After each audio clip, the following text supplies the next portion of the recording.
Good morning, students. I am Jaydev Kumar from KVCRP Mokamaghat. I am presenting here with you once again to discuss our lesson, The Story of Blaise Palampur. Students, previous video में हम लोग summer vacation से पहले जो भी इस lesson के बारे में पढ़ा था उसे रिवीजन कर चुके हैं। उम्मीद करता हूँ आप लोगों ने उसे रिवाइज किया होगा, उसे पढ़ा होगा। तो हम इस वीडियो में इस चैप्टर को कंटिन्यू करते हैं, ठीक है।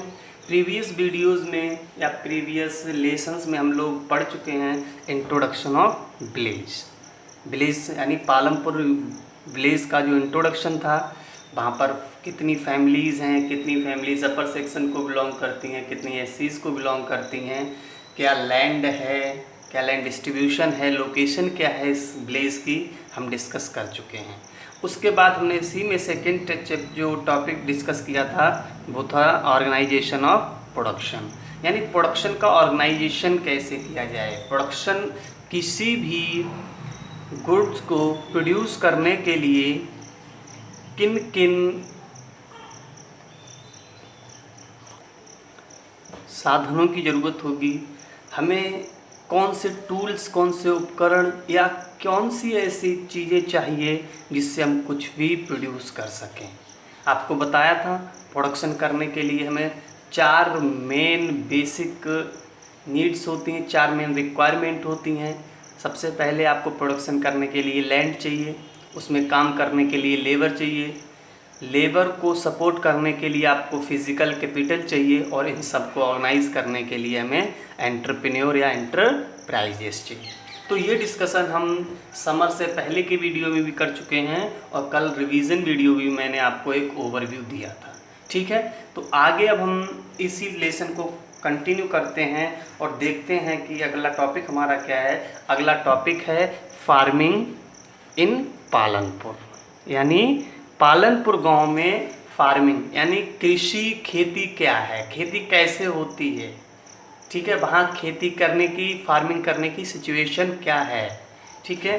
तो हम पढ़ चुके हैं इसमें कि जो पालनपुर विलेज है उसके 75% पीपल, यानी 75 आउट ऑफ 100, यानी अगर इस गांव की पॉपुलेशन 100 है तो उसमें से 75% dependent on farming for their livelihood, यानी अपनी आजीविका के लिए, अपने रहन सहन के लिए पालमपुर गांव के जो फार्मर हैं, जो लोग हैं, 75% लोग एग्रीकल्चर पे ही, फार्मिंग पर ही डिपेंड हैं। So farming is the main production activity in Palanpur. Clear है? क्योंकि जब 75% पीपल डिपेंड हैं एग्रीकल्चर पर, फार्मिंग पर, इसका मतलब वहाँ की मेन प्रोडक्शन एक्टिविटी क्या हो गई, फार्मिंग हो गई, ठीक है। बट लेकिन आप जानते हैं कि लैंड कहीं भी हो, कोई भी भूमि का टुकड़ा हो, इसको बढ़ाया नहीं जा सकता, हम इसे इंक्रीज नहीं कर सकते। क्यों?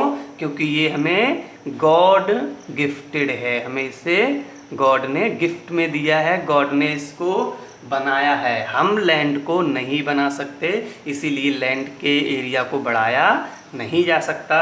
इसी तरह से जो पालनपुर गांव है वहाँ की भी लैंड की एरिया को बढ़ाना पॉसिबल नहीं है। इसीलिए कहा जाता है कि जो क्वांटिटी ऑफ लैंड होता है या एरिया ऑफ लैंड होता है वो क्या है, उसकी क्वांटिटी, उसकी जो उपलब्धता, अवेलेबिलिटी होती है वो क्या होती है, फिक्स्ड होती है, उसमें कोई भी चेंज हम नहीं कर सकते।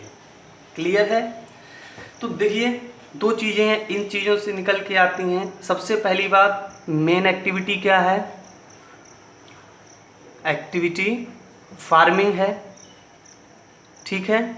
और दूसरी, पहले हमने आपको बताया कि जो यहाँ के 75% लोग हैं, पीपल हैं, ये किस पर डिपेंड हैं, depend on agriculture, depend on agriculture, यानी यहाँ का मेन एक्टिविटी फार्मिंग है और 75% लोग फार्मिंग पर ही डिपेंड करते हैं। इसका मतलब अगर हमें पालनपुर गांव के लोगों को विकसित करना है, रिच करना है, इनके पास पैसे को बढ़ाना है, सुविधाओं को बढ़ाना है, तो हमें क्या करना होगा, यहाँ की फार्मिंग की क्वांटिटी को बढ़ाना पड़ेगा, तभी इनके पास रिचनेस बढ़ सकती है, फैसिलिटी बढ़ सकती है। लेकिन वहीं हमें बताया गया, और फार्मिंग बढ़ाने के लिए हमें क्या ज़रूरत होगी, मोर लैंड, यानी और अधिक भूमि की ज़रूरत होगी। और अभी आपको बताया भूमि क्या है, फिक्स्ड है, भूमि की क्वांटिटी को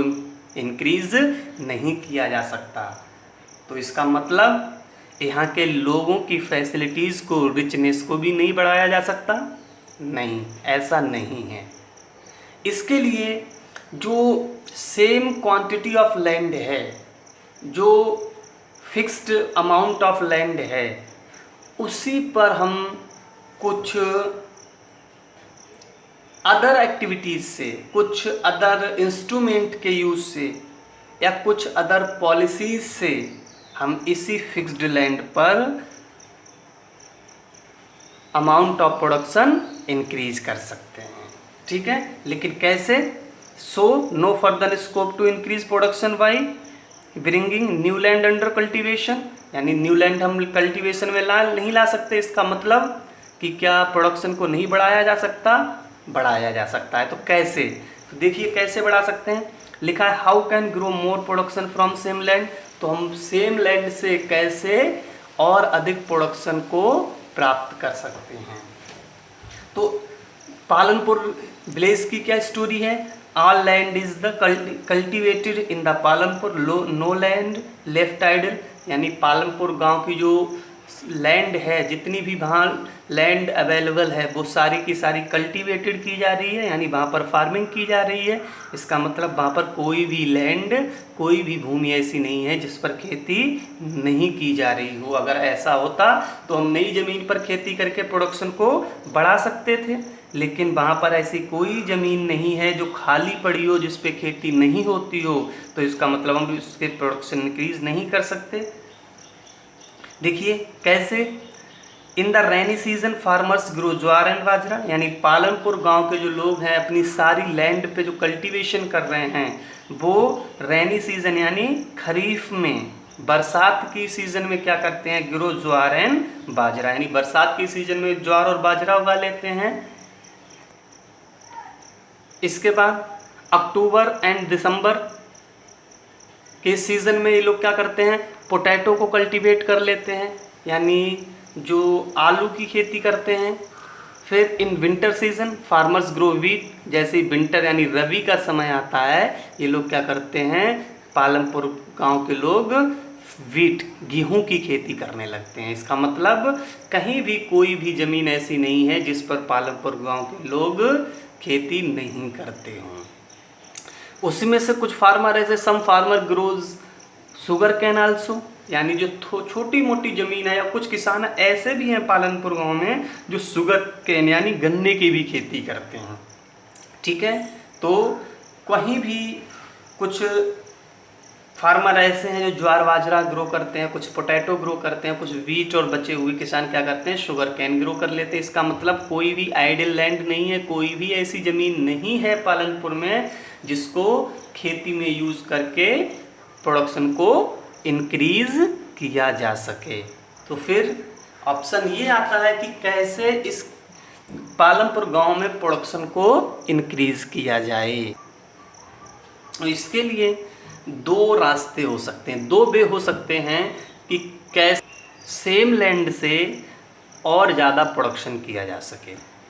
ठीक है, तो इसका एग्जाम्पल हम इसी पालनपुर गांव में लेते हैं, क्योंकि हमने अभी आपको बताया कि यहाँ पर no more land left to use cultivation. ठीक है, कि हम जानते हैं पालनपुर गांव में कोई और लैंड नहीं है, कोई लैंड ऐसी बची हुई नहीं है जिसको हम कल्टीवेशन में यूज़ करके प्रोडक्शन को इंक्रीज कर सकें। तो ऐसा वहाँ क्यों है? क्योंकि the main reason why farmer are able to grow 3 different crop in a year due to well developed system of irrigation. Palanpur गांव के जो लोग हैं वो एक साल में 3-3 फसलें, जैसे आपको बताया था कि खरीफ में वो ज्वार बाजरा उगा लेते हैं, अक्टूबर दिसंबर में वो पोटैटो ग्रो उगा लेते हैं, और रबी यानी विंटर सीजन में वीट प्रोड्यूस कर लेते हैं। यानी एक ही साल में 3-3 फसल क्रॉप वो प्रोडक्शन कर सकते हैं, प्रोड्यूस कर सकते हैं। तो इसका रीज़न क्या है? क्यों? क्योंकि पालनपुर गांव में well developed system of irrigation, वहाँ सिंचाई की व्यवस्था बहुत ही डेवलप है। अगर हमारे खेतों में सिंचाई नहीं हो पाएगी तो फसलें उगाना पॉसिबल नहीं होगा।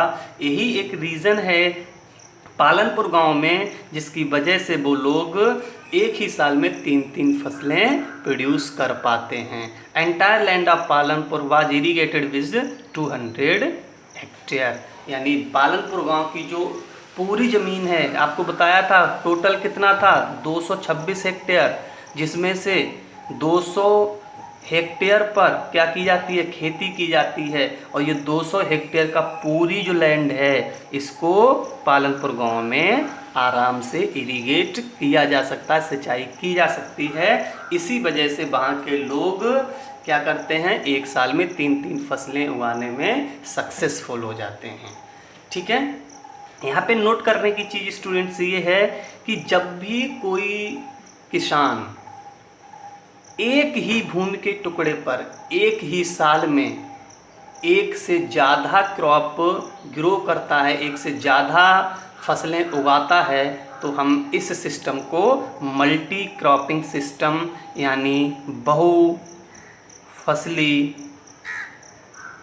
बहुफसली प्रणाली कहते हैं। क्या कहते हैं? बहुफसली प्रणाली यानी मल्टी क्रॉपिंग सिस्टम कहते हैं। To grow more one crop on a piece of land during the 1 year is the known as multiple cropping system. यानी एक साल में एक ही भूमि के टुकड़े पर अगर कोई किसान एक से ज़्यादा फसलें उगाता है तो हम उसे क्या कहेंगे? मल्टीपल क्रॉपिंग सिस्टम कहेंगे।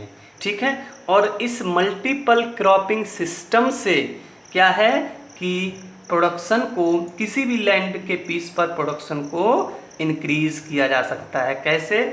मान लीजिए आपके पास एक खेत था, ठीक है, और आप इस खेत में एक साल में केवल वीट प्रोड्यूस करते थे, गेहूं की खेती करते थे। मान लीजिए एक साल में इस पे गेहूं 100 kg हो गया, 100 किलो आपने प्रोड्यूस कर लिया। क्यों? क्योंकि आप एक साल में एक ही फसल वहाँ पर उगा रहे हैं। ठीक है, अगर हम इसमें मल्टीपल क्रॉप सिस्टम अडॉप्ट करें, मल्टीपल यानी बहुफसली प्रणाली का प्रयोग करें, तो क्या करेंगे? विंटर में हम इसमें गेहूं प्रोड्यूस करेंगे, कितना? 100 kg होगा। ठीक है, फिर इसके बाद हम इसमें मान लीजिए ज्वार की खेती कर लें, मान लीजिए वो 20 kg हो गया, तो टोटल प्रोडक्शन कितना हो गया? 120। जब हम केवल एक फसल बो रहे थे तो 100 kg प्रोडक्शन हो रहा था। जैसे ही हमने मल्टीपल क्रॉप यानी 2 फसलें उगाई तो टोटल प्रोडक्शन कितना हुआ? 120। यानी लैंड तो सेम ही था, हमने लैंड में कोई चेंज नहीं किया।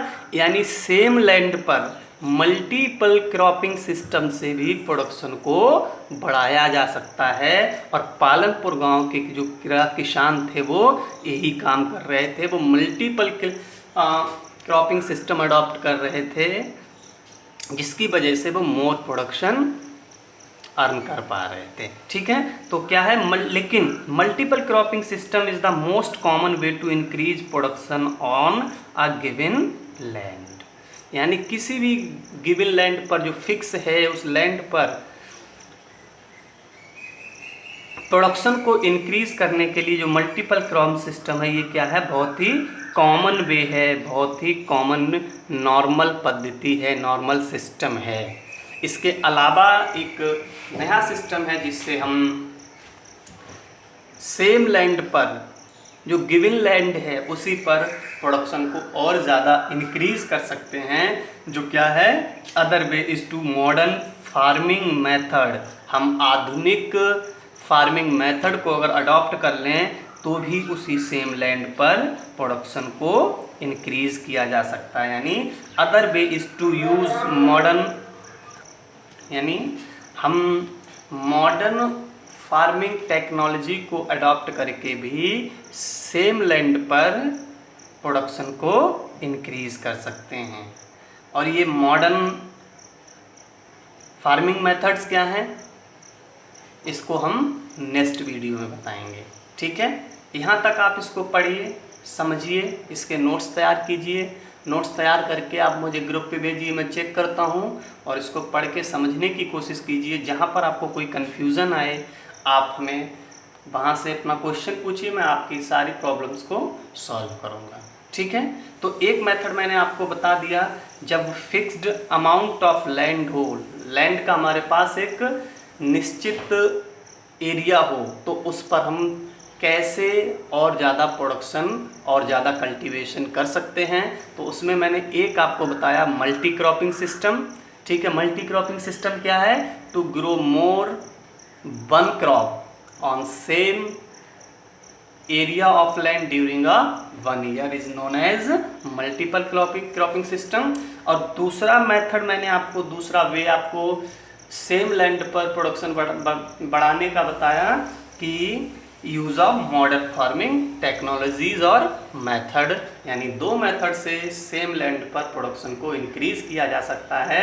और उसमें से दूसरा जो use of modern farming methods हैं, उन चीज़ों को मैं आपसे कल डिस्कस करूंगा, कल की वीडियो में डिस्कस करूंगा। तब तक के लिए आप इसे पढ़ने की कोशिश कीजिए, समझने की कोशिश कीजिए। कोई प्रॉब्लम आया आप मुझसे पूछिए, मैं सॉर्ट आउट करता हूं। Okay, thank you.